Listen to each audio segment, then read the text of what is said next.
Finally, land was in sight. Jason glanced around at his crew, the sailors of the Argo, the Argonauts, the most courageous princes in all of Greece. Among them, the twins, Castor and Pollux, Heracles himself, and Orpheus, the great musician. Like their leader, they are excited, and yet also relieved to have finally reached their destination. Their voyage has been a long and perilous one.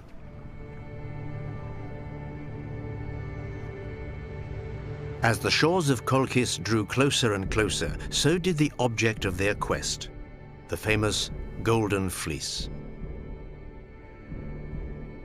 The Golden Fleece was the fleece of a winged ram sacrificed to Zeus.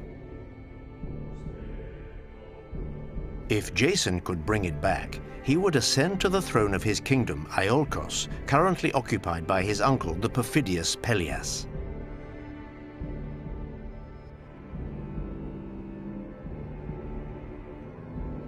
Pelias made a deal with his nephew. This throne belongs to you, but first you must prove you are worthy by bringing back the Golden Fleece. And Jason took up the challenge.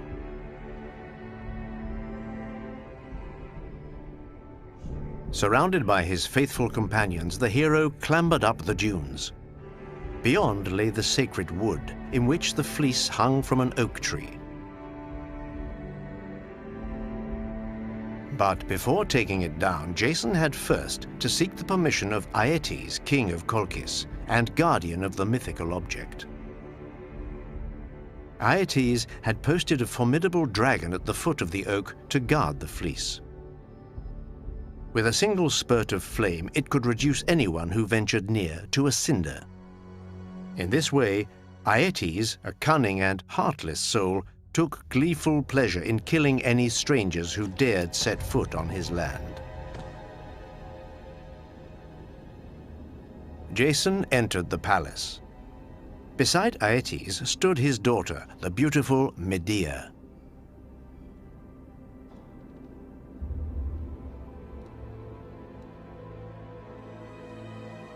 She was a sorceress, perhaps the greatest of them all, even greater than her aunt, Circe, herself an expert in transformations and magic spells.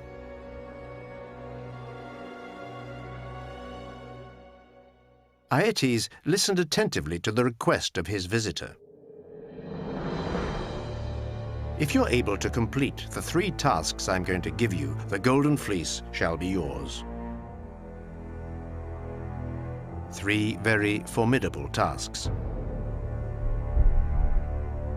First, you must yoke 2 fire-breathing oxen with feet and horns of bronze to a plow.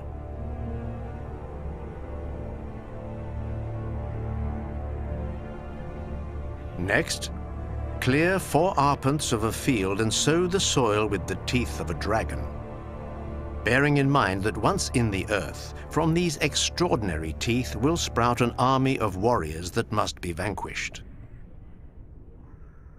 Jason was astounded. It was impossible to do what Aeetes asked. Besides, where to find the teeth of a dragon? Aeetes smiled. He held out his hand and opened it to reveal teeth of a monstrous size. Here they are. Now it's up to you to sow them. Jason departed the throne room, a tormented spirit. Up on Olympus, the goddesses Hera and Athena, wife and daughter of Zeus, had witnessed the whole scene. And as Jason departed, they excitedly discussed ways they could help him. They had an idea. Turning to Eros, the god of love, they asked him to ensure that the king's daughter, Medea, be consumed with a burning passion for Jason. Eros acquiesced, promising the goddesses that he would even prolong Medea's passion.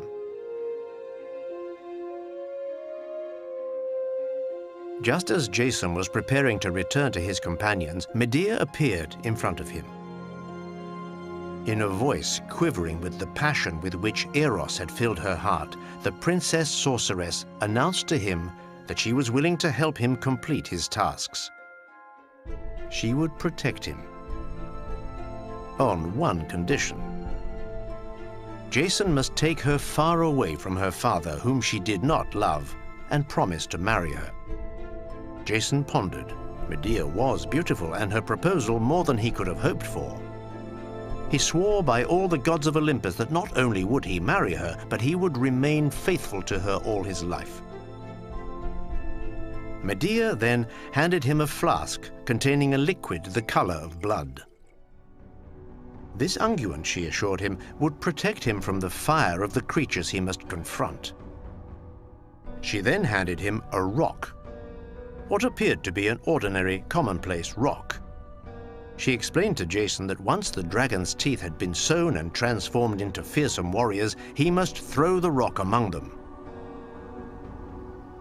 Although mighty, the exceedingly stupid soldiers, born of the teeth of the dragon, would fight each other over the rock.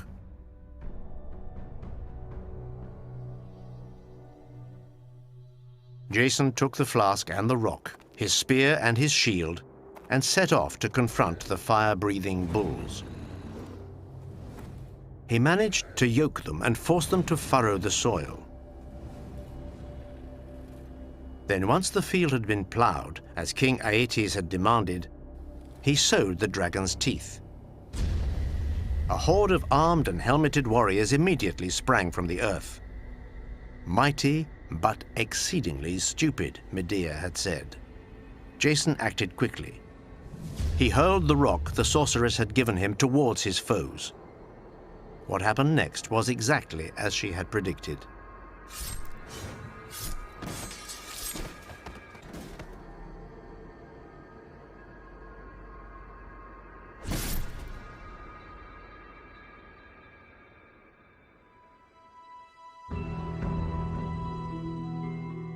It was time for Jason to return to Aeetes and claim his prize.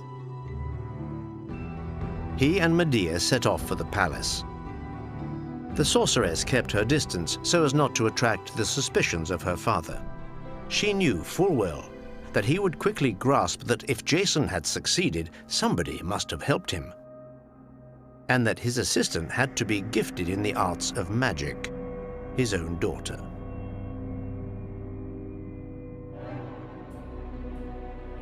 No.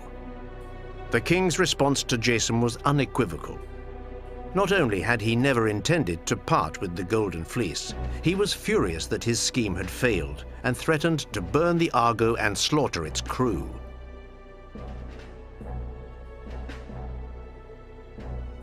Distraught, Jason left the palace. Medea was waiting for him. What to do? Steal the fleece, the sorceress declared firmly. It was guarded by a fearsome dragon. Medea told Jason not to be afraid. Jason followed the sorceress to the sacred wood. The golden fleece was indeed hanging there. The dragon was very close by. It was a fearsome sight, bigger than the Argo itself. Its body was circled with 1,000 rings, and more importantly, it was invincible, immortal. Medea approached it slowly. Murmuring mysterious incantations, she grabbed the branches of a juniper tree, extracting from it the sap known for its narcotic effects, spraying it into the eyes of the dragon. The monstrous creature immediately fell into a deep sleep. The way ahead was free. Jason took down the golden fleece from the oak. It was time to make their escape, quick. Double quick, as Aeetes was onto them and had sent his soldiers after them. Medea then made a strange decision. She grabbed her half-brother, Apsyrtos, and took him hostage. After a mad dash, the trio boarded the Argo and cast off. The Argo moved away from the shore, but Aeetes' galley had already slipped into its wake. The Argonauts did their level best to speed up, but the king's crew was rapid and was gaining on them.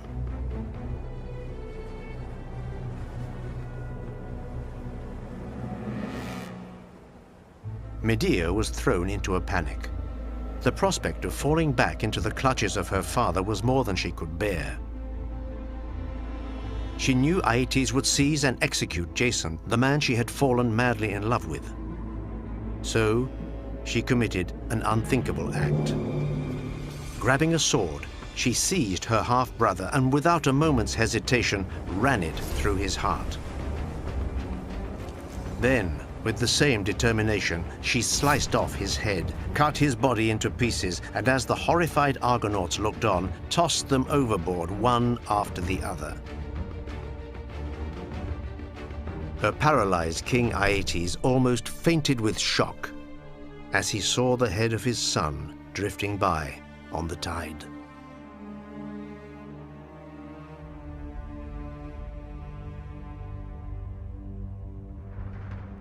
He immediately stopped his galley and ordered the crew to gather up the pieces of Apsyrtus's body so that he might be given a worthy burial.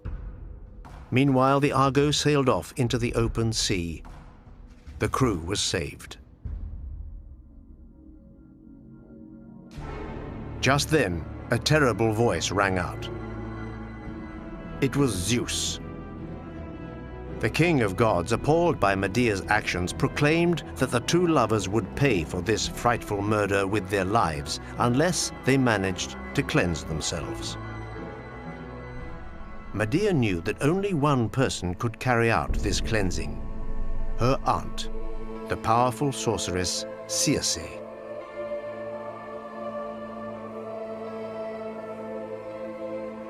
A thousand legends abounded about Circe, each more terrifying than the last.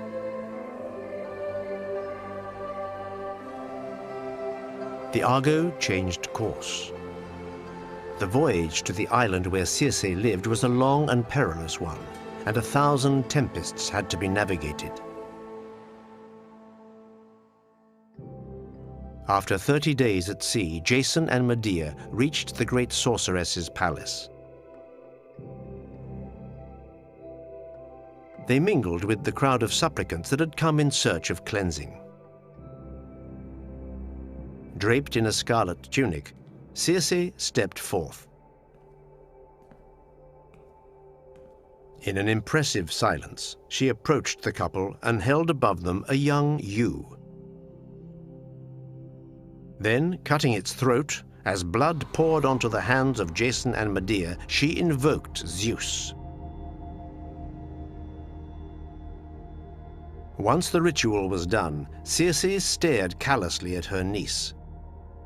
She told her, "I have cleansed you. I shall contemplate no further misfortune against you, but know this: I approve neither of your designs nor your shameful actions.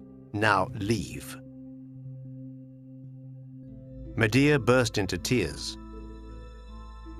Jason, increasingly flustered by the misfortunes suffered by the young woman, was given to wonder whether he and his crew had been cursed.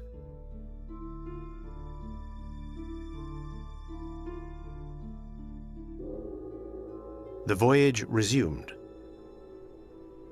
As the Argo sailed alongside the coast of the island of Corfu, a powerful, heavily armed ship sent by Aeetes heaved into view. The king of Colchis had not abandoned his pursuit. Jason realized that the hunt would never cease. Wherever he went, whatever it took, Aeetes would be on his tail. There was only one thing to do: marry Medea. Not so much to honor his promise, more because he knew very well that the king would cease trying to recover his daughter once she had lost her virginity. Jason ordered the crew to berth. The moment they stepped ashore, they were married, with the Argonauts acting as witnesses. The golden fleece was then laid out as a wedding bed. By the time their pursuers arrived, it was too late. The marriage had been consummated. The couple was saved.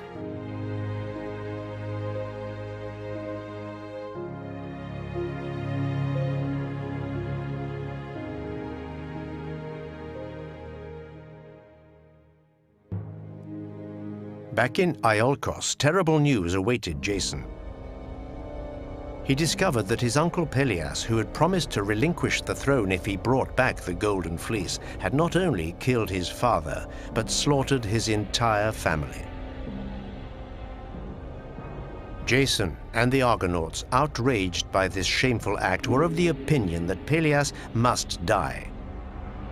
But the city was much too powerfully armed to be stormed by so few attackers.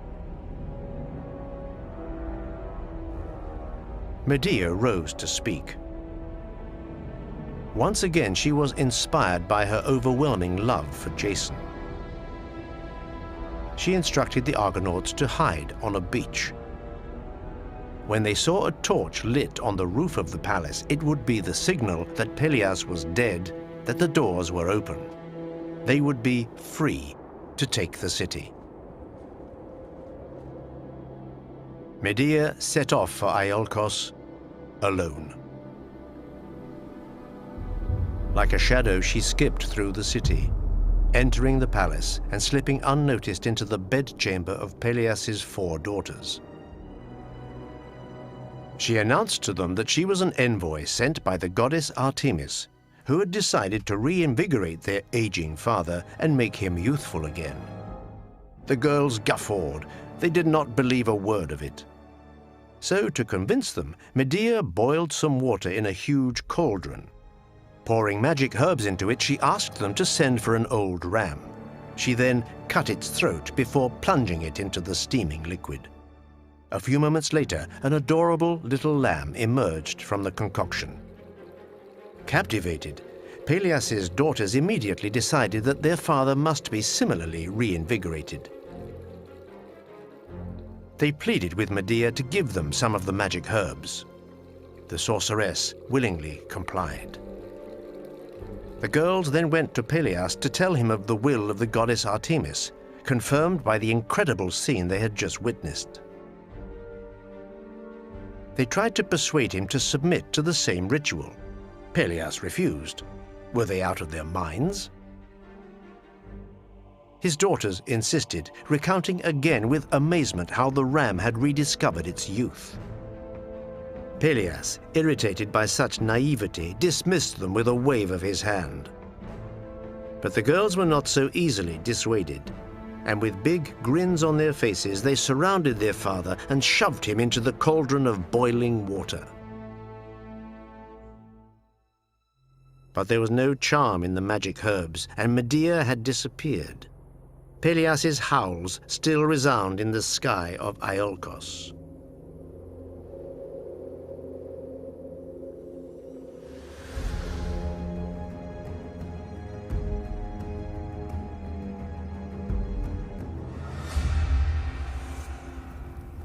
Would Jason finally ascend to the throne?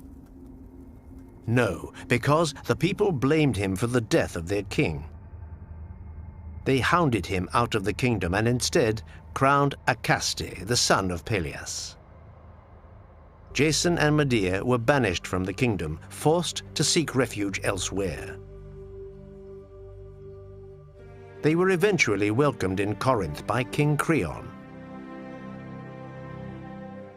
Over a period of 10 peaceful and happy years, Medea gave Jason 2 sons, Mermeros and Pheres. Medea, the princess of 1,000 powers, seemed appeased. She imagined herself ending her life beside the man she still loved above all else.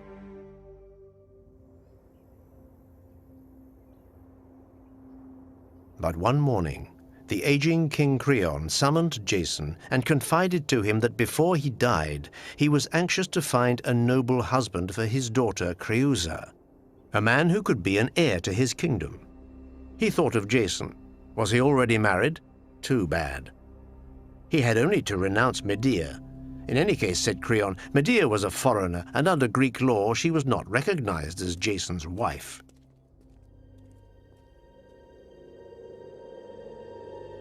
Creusa was beautiful. Creusa was young. Jason didn't take too much persuading. The throne of Iolcos had escaped him, but here was his chance to become king of Corinth. A shame about Medea, but never mind.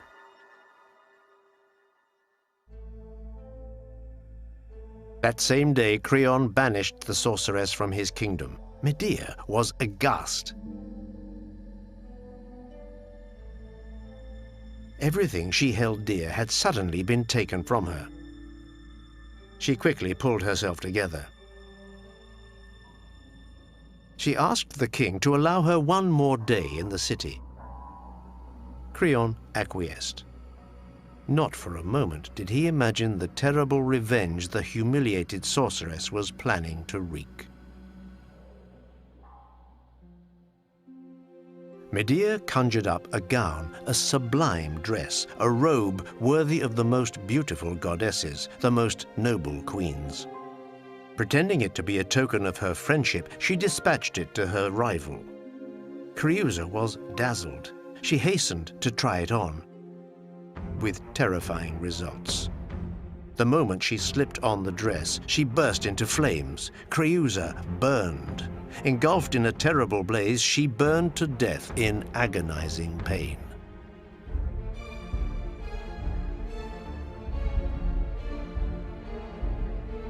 Meanwhile, Medea was making her way to Hera's temple. She was not alone. Her children, Jason's children, accompanied her. It was dark. A heavy silence filled the air. Medea had Murmeros and Pheres sit at her side. She then took them in her arms, holding them tenderly against her. Her eyes revealed neither anger, nor jealousy, nor despair. Suddenly, letting out a terrible scream, Medea produced a dagger and plunged it into the hearts of her children.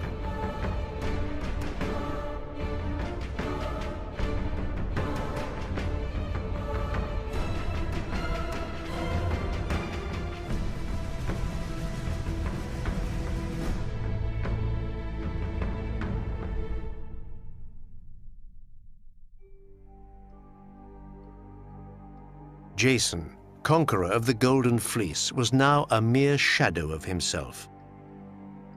Nothing much mattered to him anymore, neither power nor glory. He lived in his memories, alone and unhappy, with only the memory of his slaughtered sons, his bygone exploits, and his long-lost loves.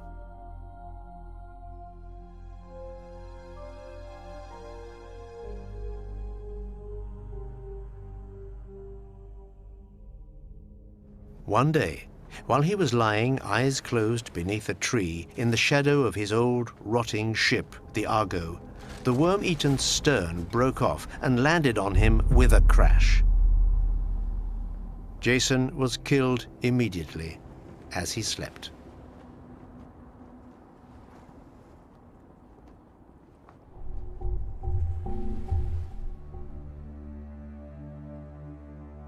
What became of Medea?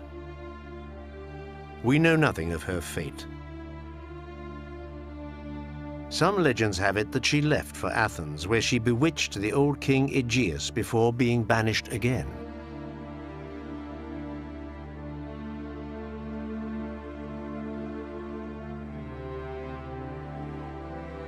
Others claim that the gods, in their magnanimity, took life from her but forgave her awful crime. She was thus transported up to the Elysian fields, where she married the hero Achilles after he was killed outside the ramparts of Troy. Medea.